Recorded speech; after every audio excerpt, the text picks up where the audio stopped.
This is DawgNation's coverage of the NFL Draft, presented by Kroger. Now, here's our insiders, Mike Griffith and Connor Riley.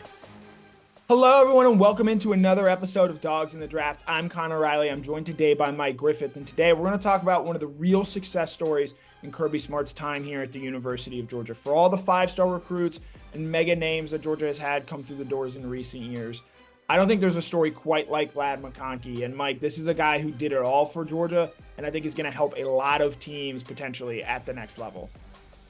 Well, there's no doubt about it, Connor. I mean, most of the time, impact players, guys that end up being impact players don't redshirt. But, Ladd is that storybook guy. I mean, he comes out of high school, 5'9", 165, soaking wet, and playing at a smaller school.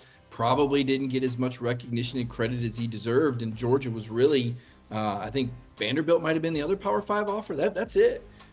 Couldn't get a visit from Tennessee.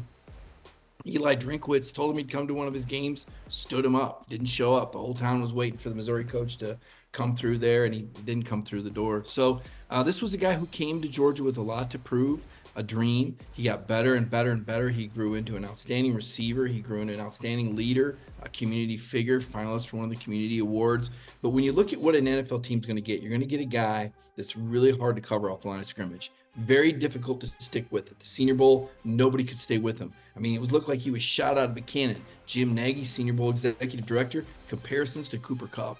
I mean, I just don't think he gets any higher, any better. Ladd's got great speed. He ran 4.39 40. I think he's got deceptive power. He's got a McCaffrey-like quickness in the open field, just seemingly a half a step ahead of everyone else. Really like Ladd McConkey. Think that he's going to be an impact player in the NFL.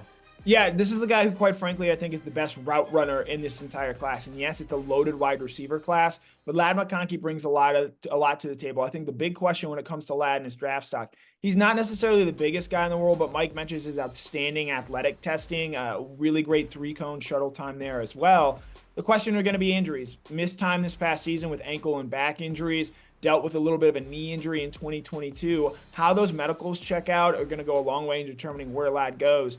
But I wouldn't be surprised if Ladd McConkey on draft night becomes the first-round wide receiver of the Kirby Smart era. I think teams at the back end of the first round, the Buffalo Bills at pick 28, San Francisco 49ers at pick 31, and the Kansas City Chiefs at pick 32 all make a lot of sense there. But in the event that Ladd isn't a first-round pick, he's not going to have to wait very long on day 2 to hear his name called. I think a team like the Carolina Panthers, who have picks at pick 33 and 39, both make a lot of sense there. So I think going forward, look, Ladd is a real success story. As you mentioned, Mike, really under-recruited coming out of high school. But this is a guy, as you point out, got better and better each year. And I think NFL teams believe he's going to be able to do the same thing moving forward. So that's Mike Griffith. I'm Connor Riley. We're talking Ladd McConkey, Georgia wide receiver, future NFL draft pick on today's episode of Dogs in the Draft.